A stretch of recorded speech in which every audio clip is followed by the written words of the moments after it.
And we are live. Welcome, mystery and thriller fans. I'm your on-air host, Sara DiVello, and I am so excited to host the incredible Louisa Luna here to give us the inside scoop on Alice Vega Book 3, Hideout. Louisa, welcome to Mystery and Thriller Mavens. Tell us about this book. Hi, thank you. Thank you so much for having me. As you said, Hideout is the third installment in the Alice Vega series.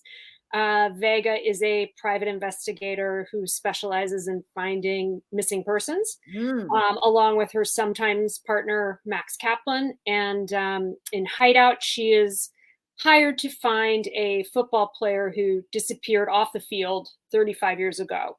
And she follows the trail to a small town in Southern Oregon, and gets tangled up with a bunch of white nationalist, domestic terrorist types, and she makes a lot of enemies very quickly, which is a thing she does well. So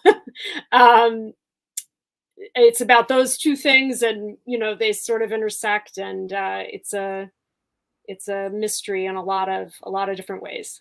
So I cannot wait to get into every single bit of it because I have so many questions. But first, I just want to welcome everyone who is watching. So we're broadcasting live to 6 different locations across Facebook and YouTube. So no matter where you're watching, you're in the right place. This is the right time. If you've been here before, you know how it works. Get your questions going in the comments. If you're new, we are so happy to have you. Welcome. Here's how it works. Every Monday, I give you my handpicked featured authors, and you get to ask them anything. So ask Louisa Luna about this Alice Vega character. Ask her about her PI research. Ask her about this book. Anything you're wondering, get it going in the comments. So, Louisa, I will kick off. So what intrigued me about this book is this sort of urban legend of it all. This football star makes this amazing play, but then he just keeps running. Like, what? That's so crazy. And then he's gone for 20 years. So the second part that intrigued me was that it's a cold case. There's something so intriguing about cold cases, about solving the unsolvable. So let's start there. What made you think about a football player who just kept running? Like he just Forrest Gumps his way out of that stadium. Right. And then let's talk about the intrigue of cold cases. But first, right. Okay. Yes. Let's take it in 2 parts. So first of all, the story, and if you've read the dedication, it's a little bit of a hint to this. My father was a teacher for 40 years, and he also, in his spare time, wrote books. And none of them were ever published. But the first book he wrote, the first full-length book he wrote, was in the 80s. It was called Hideout, and the first scene was about a Cal kicker in the big game, Cal versus Stanford, who takes the ball and runs the other way and runs off the field into infamy. And so it was about and his name was Zeb Williams, and it was about his sort of adventures, and he used to tell my brother and I stories about this. So before he died, my dad died a few years ago, I asked him, I said, what do you think if I have Vega and Cap find or look for Zeb Williams? And he was thrilled with that idea. So I knew it was his idea. He was a great storyteller. And so he came up with that character in that beginning. And I thought, it's already a great start. So I just need to sort of take it from there. And yes, cold cases, absolutely. This is pretty fantastical and taking it to sort of the most, the furthest reaches of your imagination, but most missing person cases go unsolved anyway. Most of them are cold. And so I just sort of wrote and wanted to see where the story, would take me and take these characters. And I just used that as a starting point, but it was a really fun starting point for a number of reasons. So fun. And I love that you wrote this in homage to your dad, picking up the baton and carrying it on for him. What a lovely way to honor him and his life and his legacy. And also, what a fascinating idea to actually take that and then tell it through your characters, through your Right. words. And now to have it published, he must be very proud of you, smiling down from Right. I hope so. Yeah. looking down from where he is. Right. Leecha is saying, hi, ladies. Hi, Leecha. Welcome to the conversation. Leecha is joining us from Texas tonight. So Hi. great to have you. So Louisa, how long did it take you to write this book? And she's saying, what a beautiful way to honor your dad. Oh, thank you. Thank you. Yes. Yeah, it was very special to write that for him. It took me, I'm going to say start to finish, probably about 18 months. Most of my books take me that long. About 18 months. I don't really write, I have a day job, I have a family, I have, other things that I do. This was also during the pandemic, so, there was that going on. So I don't really have like a 6-hour block of time where I write. I write a little bit every day.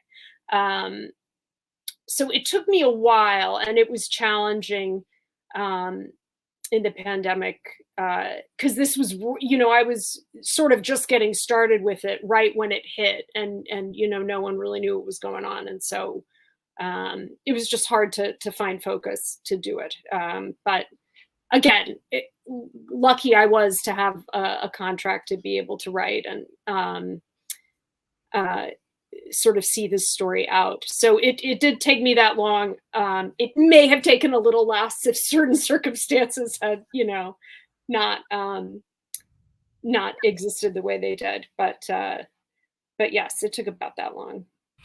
I am still struggling with concentration. The pandemic has Yeah, made it that doesn't. It's very not hard. over. Yeah, it doesn't stop. It doesn't stop. Yeah, exactly. Exactly. And Nisa is saying, hello, Sara and Louisa. She is so excited to hear about this book. Anissa, as a bookstagrammer extraordinaire, book reviewer, does a lot of big things with friends in fiction. Anissa, always a pleasure to have you here. Thank you so much for joining us. Sharon saying hi from Minnesota. Sharon, always a pleasure to have you here, ma'am. Thank you so much. Melissa saying good day, Sara and Louisa from Australia. Melissa, welcome to the conversation. Thank you so much for tuning in. I'm just making sure I didn't miss anybody's anything. Let us know what questions you have for Louisa. And while you're taking a moment to type them, I will kick off. So Publishers Weekly calls this book exhilarating. Vega's PI partner, Max Kaplan, lends support, but it is the no-nonsense Vega who carries the day. Readers will want to see a lot more of this kick-butt hero. So let's talk about that, Louisa. What do you think it is about Vega that makes her such a character that people want to champion? Why do we care about this character? Why is she compelling? Why do we want to root for her? Well, I think ultimately, she doesn't have I think if you asked her, she wouldn't say she had a particular agenda. Her agenda is to sort of solve the cases that she solves. But I think if over the course of these 3 books, there is a story there and a through line of Vega leaning towards carrying out some sort of justice and meting out the justice to the, whether that's people who have wronged others, or in order to find victims and help victims. So I think she always leans that way. And of course, we want to root for those heroes as opposed to people doing the opposite. And then she's also very nonchalant about,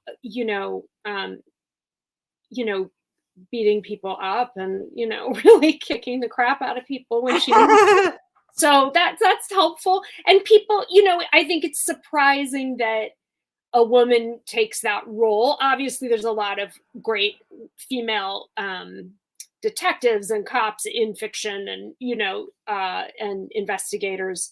But I wanted to sort of continue that legacy with her, and it's always it's fun and surprising, to see that with a woman, with a female. So one of my challenges, and this leads to other things, but is making that realistic, her being Uh-huh. a woman, and making her physically, capable. But her biggest advantage is the element of surprise, I think, and she's got that, and she's smart, so she can sort of gauge when to use that to her advantage the most. I love that. Love to see a woman kicking butt. Leisha would like to know, what year did the football player disappear, and did he play in high school or in college? Good question. He played. It is in the 1984 Cal Stanford big game. Of my fantasy, of like my fiction. So, um, he was in college, and so this is a big rivalry game. So it got a lot of media attention. This is the story. This is the story that my dad wrote and that I sort of picked up. Um, so he disappeared in 84, and so Vega is looking for him, around now ish. And yes, he played for Cal Berkeley. Anissa, thank you so much for the great question there, Leisha. Always appreciate you. Anissa would like to know, she said, you have written series and standalones. Do you prefer writing one or the other? And if yes, why? Great question, Anissa. It is. I wrote the standalones a very long time ago, very early on in my career. So I'm trying to remember. I'm trying to think back. However, I will say that um, they're both for different reasons. I love them both. There's something really fresh and fantastic about starting a new story with new characters, and just thinking about this one story. Even from the first book, from Two Girls Down, I was thinking of these characters moving through various stages of their relationship with each other, and their sort of development as characters, and different sort of adventures they could go on. So um, that is definitely a fun thing to think about, but it almost needs to have a little more planning, a little more thought, a little more attention to it. And standalones, I feel they're a little freer. So I do like them both. They're just a sort of a different thing. It is fun though. It has been fun to come back to Vega and Cap, and it's like, oh, as a writer, you do a lot of work to get to know your characters, and then but I already know these guys, so it's like I can just pick this story up and take it wherever. Um, so that's nice as well.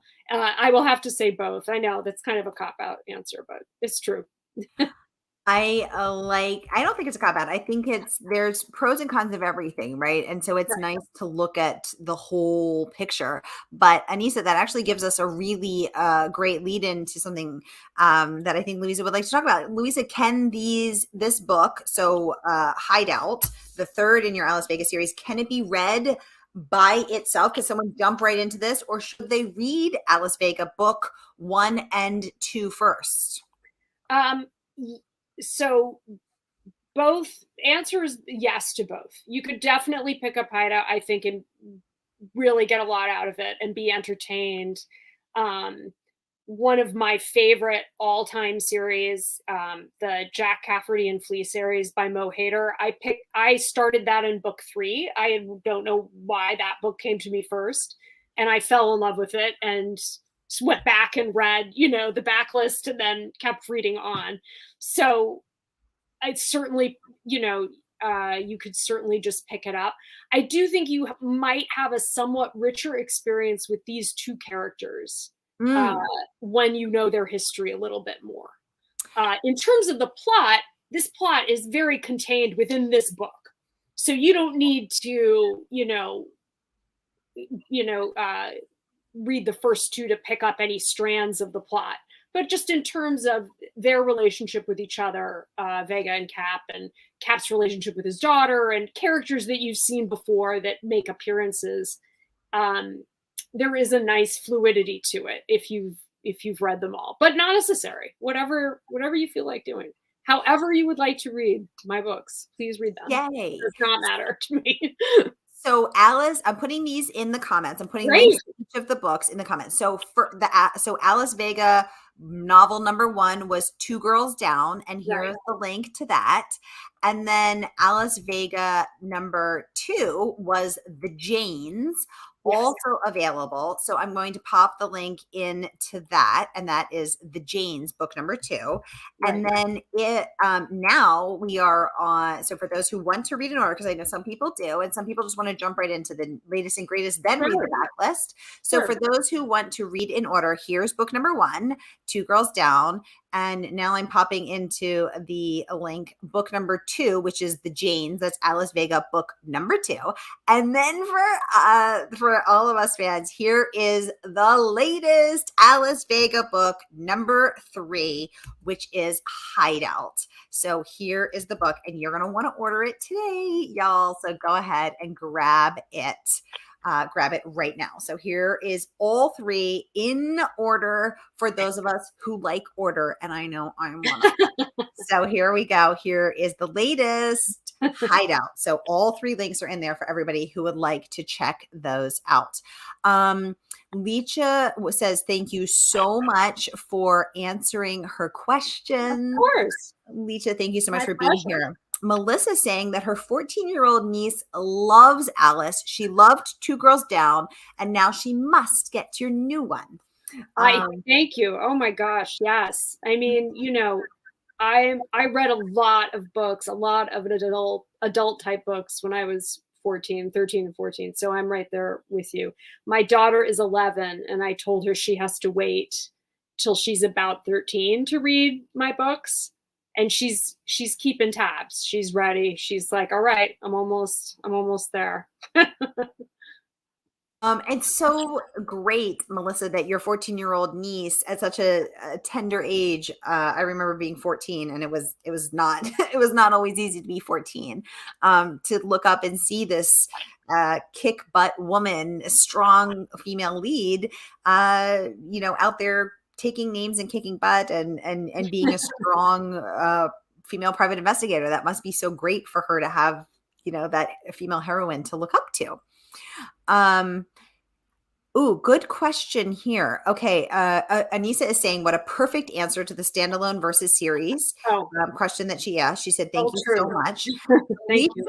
Leisha would like to know, are any of your books based on true cold case stories? Oh, no. All my books are fiction. They're all fiction. I don't do a lot of research. I read a few books as sort of inspiration to kind of get going. So sometimes I'll pull an element here or there from something that I hear about, but they really are, or from the news, current events, but they're all very much fiction. But that said, a lot of cold cases have things in common, and so I think that sometimes I draw on those. But no, they're definitely all fiction, all made up so far. What do the cold cases have in common that finds them their way, that finds threads or roots into your answer? Well, this is Hideout is Hideout is the only one that really gets into the cold case form many times. There is a sort of a tiny subplot in Two Girls Down, where a character who was a vulnerable adult had disappeared. This was just one of Captain Vega's many witness interviews. They also came across this, they learned of this man who just sort of disappeared, who was a vulnerable adult and had schizophrenia and had just wandered off. I read about that kind of thing a lot because vulnerable adults don't get the same kind of attention that, cute little kids do, for better or for worse. So I think there are a lot of missing persons who are adults or even older people, who go missing and who there's just not a lot of attention around. And all of these, so much of it remains unsolved. You know, I watched your interview with Julia Dahl, you know, the excellent fiction writer and former crime reporter, and she was echoing that, just how large numbers of cases go unsolved. You know, they just it is the way it goes, very tragically. You know. So I more incorporated those sorts of threads into it. It hasn't been the main focus of one of my books yet. But maybe it will be. I don't know. Yeah, that was, first of all, I love Julia Dahl, loved Missing Hours. She's fantastic, but it is fascinating. I was actually shocked to learn that 30% of murder cases in the United States today, even with all of our technology, all of our sophistication, all of our DNA, all of our science, everything, 30% go unsolved. And Julia actually was the one who let me know it can be as high as 40 to 45% in urban areas like Houston, where the population is predominantly people of color. So those cases get less attention, and therefore the solve rate goes down. I was shocked, horrified, and extremely surprised to learn. I mean, 40 to 45% in the United States. Are you kidding? Right. It sounds like a statistic from another country. It sounds like something we would hear in another country. But I mean, yes, it sounds it's horrifying. So it's interesting to start to dig into, whether fiction or nonfiction, to dig into these, you know, cases again with adults and not. So I'm excited and I'm happy that you're addressing that. So thank you. Melissa saying Alice is a strong woman and a great role model in a way for her 14-year-old niece. Yes, Melissa, thank you for letting us know. Barbara, welcome to the conversation, saying quite a story full of fun and adventure. I loved it. I love your characters. Barbara from North Carolina, thank you for joining the conversation, for chiming in and letting us know. This is so great. So glad to hear that you enjoyed it. I'm just going through, making sure I didn't miss anything. Louisa, you also earned an incredible review from the king himself, Lee Child. Congratulations. He says Alice Vega is sensational. I want to see lots more of her. Lee was on the show in November for his latest book, his latest Reacher, and he is a rollicking good time. I love that guy. He is unstoppable. You know, I think he's one of those guys who's going to be, you know, just writing until the last possible moment he can write. Like, he just keeps going. He just keeps going. And you know what keeps him going? 35 cups of coffee a day. 35. Is that real? No, 35. His publicist told me. And that's a lot. I mean, I really, really like coffee, but that's a lot. His brother drinks more. He drinks 38. What does his brother do for a living? They know his co-writing partner. His co-writing partner. His brother and his co-writer. Yeah, so they're probably just are freelining it, just mainlining the coffee. Yeah, that's a lot. That's a lot of coffee. Yeah, a lot of coffee. I don't. I mean, I have like 2 or 3. You know, I don't. But 35. I don't know how many. Yeah, I don't know. My hands are shaking with 2 or 3. I don't know how I would do that. Yeah. Yeah. Yeah, exactly. And he said his Lee shared that his diet consists of the 3 C's: coffee, cigarettes, and cannabis. So that's why, Lee had some. I mean, I appreciate that honesty. That's really something. Yeah, I appreciate his honesty. I appreciate your C for candor. But oh my gosh, I see what you did there, Louisa. I mean, you know, mine are like coffee, Nutella. You know, and sometimes I have a salad, you know, just a little more. Sometimes boring. I have a salad. A little more boring. Yeah, I like a salad for lunch. I love that. Yes, wow, that's impressive. But yes, he was very generous with his blurb. And he read 2 Girls Down right before anyone did, and it was just sort of this wonderful thing that, you know, came out of nowhere. So I am forever in his debt. Wow. And when you got that, walk us through the moment. Did you scream? Did you run around the neighborhood? I mean, did you tattoo it on your chest? I was on the subway and I opened the email from my editor and I just looked at it and I was just like, wow, just sort of out of just really shocked and started pacing back and forth and talking to myself. And this is not I live in New York, so this is seeing people talking to themselves screaming at their phones. This is not an unusual thing to Oh my see. gosh. Yeah, so not too big a deal. Oh my gosh, I love it. I love it. So Alicia is saying that all girls should read your Alice Vega books. Absolutely, Oh, Alicia. I totally agree. when they're of an appropriate age. Yeah, exactly. Well, I bet your Slightly appropriate. I don't know, teenager maybe. Yeah, just yeah, a little bit, a little bit. Yeah, there's a lot of there's a Louisa, lot of curse words and violence and stuff like that. So maybe your daughter is sneaking it. Did that she ever occur might to be. you? She might be. She Yeah. might be.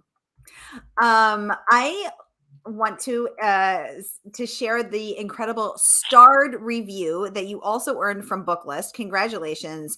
Thank I'm you. just going to pop this up a second because otherwise it's covering us. Saying Vega returns with a fury that singes the corners off the pages. This is the third Alice Vega novel, and they just keep getting better thanks to brilliant characterizations and lots of surprises. Jack Reacher fans will adore her. The vengeful Alice is intriguing as the bride in Kill Bill. Viva la Vega! So congratulations, starred review from Booklist, praise upon praise upon praise. So let's talk about how the heck you singe the corners off the pages, Louisa Luna. How do you do it?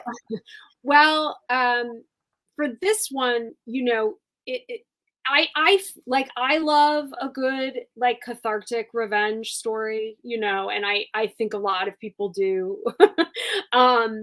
Like the Count of Monte Cristo, like we just love to see someone come back, after they're down.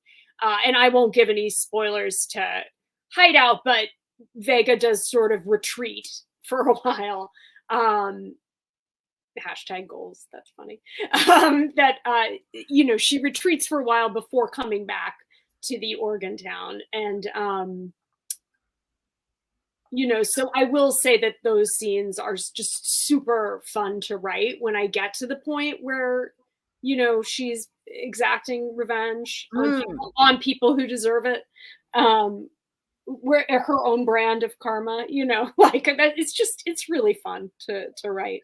And I think everyone can, I don't know, again, I love watching those kinds of things. I love reading those kinds of things when the people who deserve it get what they deserve.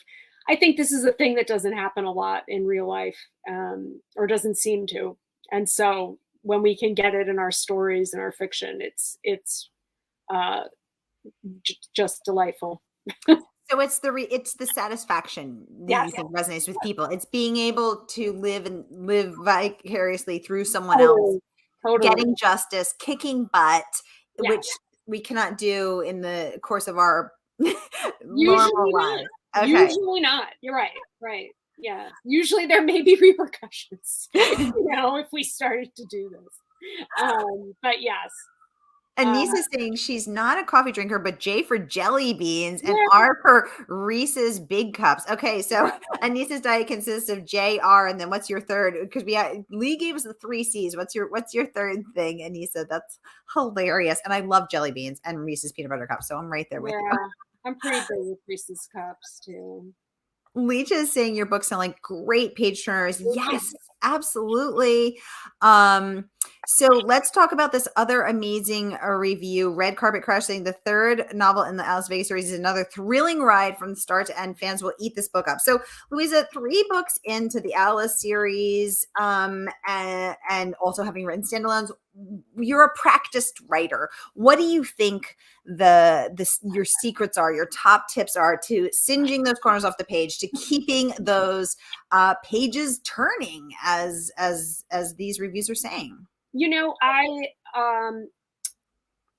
only thing I can say is that in order, even though I write sort of I want readers to keep reading to the end. I want them to be held by the suspense that'll take them to the end. But I think in order to do that, and this goes beyond suspense or mystery or thriller novels, I think in any kind of writing, probably in any kind of narrative art form, you're trying to build suspense in these short moments, in these scenes, in these pieces of dialogue. You're stacking them up, like Legos, and you're to make the final piece. And so in each scene, I'm trying to have sort of a push and a pull, and some kind of energy that's happening that is propelling the action forward. And so that is the only secret I can tell you, is that, if you're writing, focus on like the smallest little piece, and make that one scene about, sort of a tug of war. And it doesn't always have to be an aggressive fight. It can be just like little tiny words of dialogue. It could be a husband and wife, who aren't getting along, but they're saying, nice things to each other, but they're really not being nice. Like it can be anything. So yes, I would say short micro pieces of suspense will take you, and you put enough of those together and then you get a book. Ooh, that's interesting. So the idea of short micro scenes of suspense, that's a really interesting way of looking at it. Yeah. Has that always been your goal, or has that been evolving for you? Because as this blurb is saying, you keep getting better. So how are you evolving yourself as a writer? It definitely was something that I was honing with Two Girls Down, because I was seeing that, like, going through the motions of procedural, where people are, you're interviewing witnesses, you're gathering clues. Every scene is not going to be a shootout. Every scene is not going to be a huge climax moment. So you have to build the suspense in other ways, and give the reader like a little reward in every scene, not to, pull one over on them, but just to say, you keep reading, you're going to be glad you did. So, it is definitely something that takes some time to practice. And, and sometimes when I'm writing the scene, I don't know what that will be. Obviously it fleshes itself out as I'm going. And so, I have to almost wait till I'm near the end, or to a rewrite stage where I'm like, oh, this is sort of the crest of the wave in this scene. Now I kind of see it. I have to step back a little bit,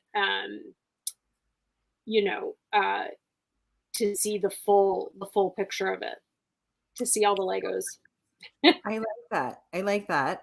Leisha's saying she is adding these books to her TBR. Excellent, Leisha. Anissa saying her third is W for water. I love that. You're way healthier than hot. Yes, hydration is key. Yes. Anissa would like to know, how many Alice books do you hope to write? I mean, I will write as many as people want to read, within reason. But like, I'm up for it. Right now I'm actually working on a standalone, because I just needed a little bit of a break from Vega. They're very dense I think in a good way, but I think the plots are dense, and the characters are dense. And so I needed to get out of Vega world for a while. So I'm playing around with some other things right now. After that, however, I'm totally open to whatever. And again, if there is an appetite for it, if people want to keep reading them I will, of course, I would love to come up with more stuff for Vega and Cap to do. Yay. Melissa's saying hers are coffee, Vegemite, and she agrees with you, Louisa, a salad. Nice crisp salad. A nice coffee. Sure.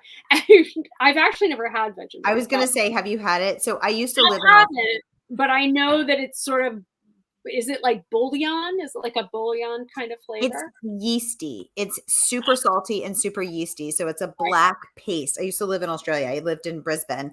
And it should be spread on toast, with I've heard this. just in a tiny thin little layer. That was I not know. how the Australians gave it to me. They gave me a big tablespoonful, and Right. that was not the way you should be eating Vegemite. But I always keep Vegemite in the house because my Australians come and visit me, and I've got to have the Vegemite for them. Right. There you go. You're ready. Anissa is giving us all the hearts. Anissa, thank you so much for tuning in. Thank you. Melissa saying, yes, salty. It's yum. Toast and butter. Delicious. Delicious. And if you're feeling under the weather, they will eat it medicinally. So a little Vegemite will set you right. That's what they say. A little Vegemite will set you right. It's like a bunch of garlic in your pasta. Exactly. You're out the pores. Yes. Exactly. And I do the garlic. Yeah, totally. So, Louisa, congratulations on getting a shout out from, the New York Times this week. Amazing, from none other than Sara Weinman, queen crime connoisseur herself, who was, of course, on the show with us just a few weeks ago for the pre-launch event of her book, Scoundrel, which is delicious. But Sara raving that Luna takes the usual private eye tropes and imbues them with added resonance. Vega is an excellent investigator who doesn't bounce back right away from physical harm, and her relationship with Cap earns its complexity. I know I'll be reading more of the series, and you should too. Sara Weinman from the New York Times Book Review. Louisa Luna, congratulations. Thank you. It was very special. And yes, she is a total pro, and I'm really honored to have her mention it, and the fact that she read it was great. Yes, exciting, very exciting. So exciting! I would scream. I would be so happy. Congratulations, Louisa! I mean, what a huge moment. Sara Weinman is such a beautiful writer in her own right. Yes, so to have these words of praise. Keep on your baby, Louisa. Yay! Yes, I will. I may get them engraved somewhere. I don't know. On a vase. I don't know. Dude, right here. Yep. Just right across here. Yes. Yeah, exactly. Or just put it on your card. Just hand it out to people. Yeah. It's wonderful. I mean, look, it's to be able to get paid to write books is a great honor anyway. It's a great, I already feel like I've won in so many ways, but to have it recognized by someone, I respect or by, fans I don't know, or by anyone, is really wonderful. It makes my day, and it really does make me feel like, like I'm doing this for a reason. Like, this is great. But it's wonderful. It's a wonderful feeling. Oh, I'm so happy. I'm so happy. All right, y'all. I just want to remind you to order the book today, and the good folks at Murder by the Book will send it out to you tomorrow so that you too can grab Alice Vega #3, Hideout. You will love this book. You will love Alice. So grab it today. I'm putting the link in the comments. You go ahead and grab it, and then join the Facebook group where all the good tea is spilled, so we can continue the conversation about Hideout and all the great books you're reading. So I'll pop that in the comments as well. Y'all, I want to thank you so much for joining us, for spending your #Mystery Monday with us, because Mondays can be murder. And Louisa Luna, I want to thank you so much for coming on. Oh, Leach has one more question. She said she loves the cover. Louisa, you want to talk about the cover?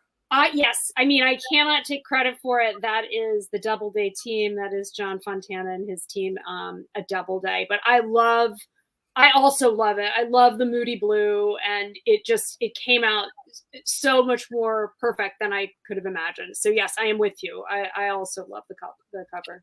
Yay! Well, what a perfect note to end on. Anissa saying, thank you, ladies. Very interesting chat as always. Anissa, always a pleasure to have you. Thank you so much.